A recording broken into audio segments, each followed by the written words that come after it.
Hey everyone, in this video we're going to look at how to compute the mean or the expected value of a discrete random variable. Here's an example.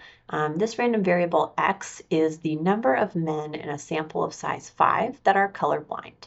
So we see a little probability distribution table here with the probability of each possible x value.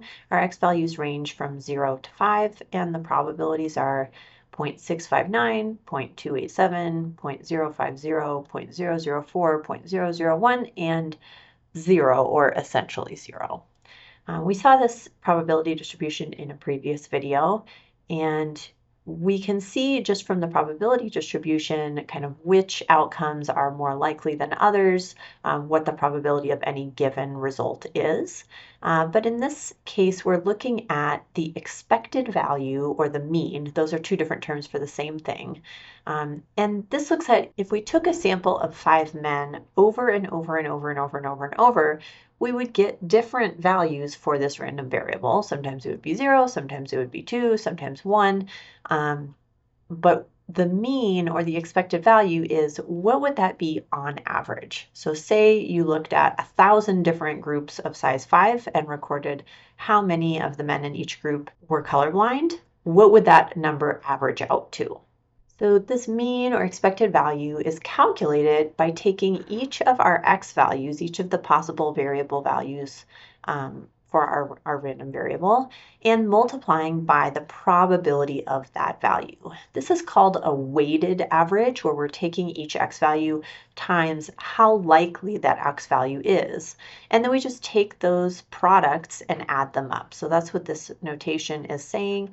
We have the capital Greek letter sigma here, which means stands for sum. So we're taking the sum of x times p of x for every x value in the table. You can do this calculation by hand, especially for small data sets, but we're going to actually do this in Excel. So I have my data table here in Excel. I have my X column in column A, my probability of X column in column B.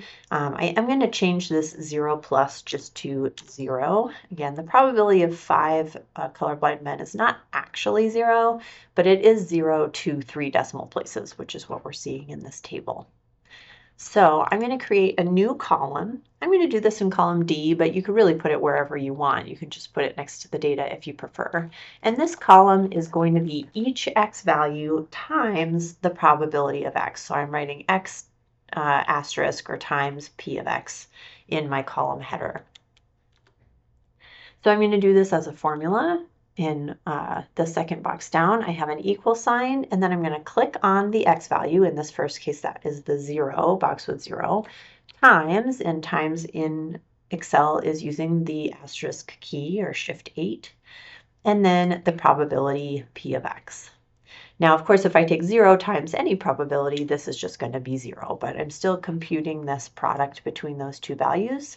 And by doing this as a formula, I can now click on the bottom right-hand corner of the box and drag it down so that it's taking each x value times the probability. So if I inspect one of these formulas here in the 5th row, this is taking A5 times B5, or 3 times 0.004. So each x value times its probability. I then just need to add these up. So in another cell, I'm going to do equals sum, parentheses, and then highlight all those values. And this sum comes out to 0.403.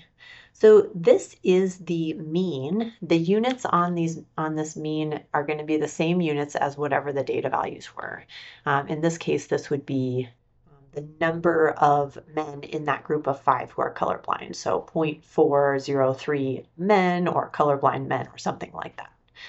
You'll notice that this expected value is not a whole number, and that's fairly typical. The mean in most cases won't be a whole number value because this is an average. So at any point, if I took a sample of 5 men, I would not actually expect to see 0.403 men being colorblind.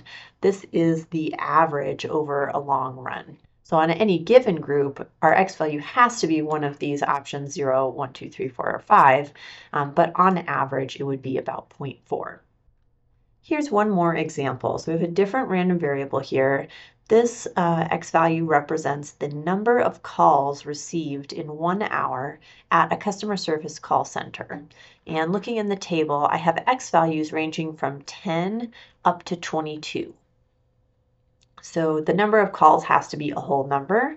And according to this data, it's going to be somewhere between 10 and 22, and we have some probabilities indicating how likely each possible outcome is.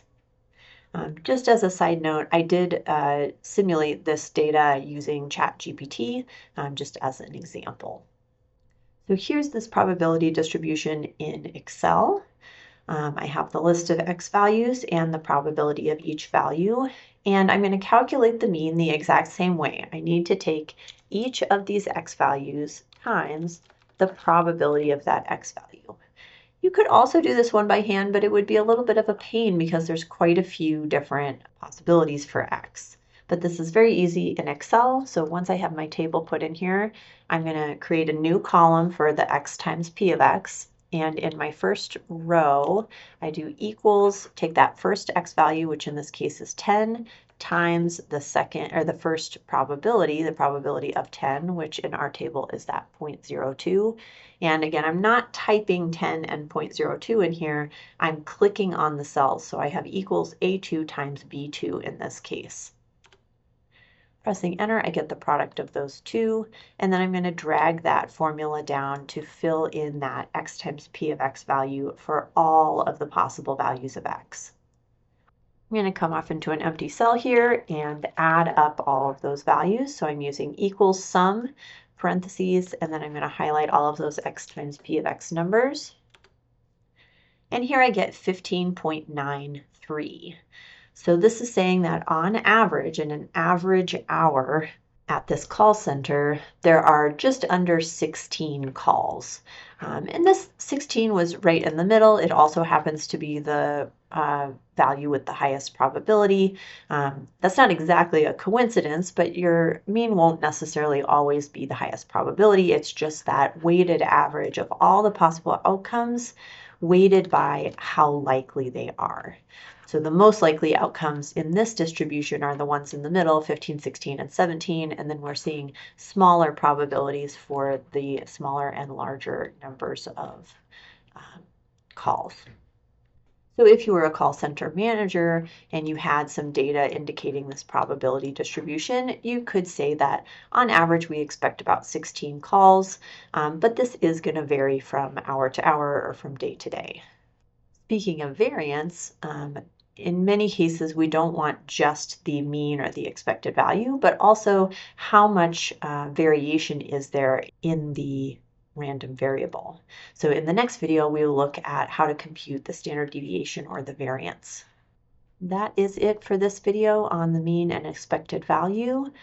Thank you for watching.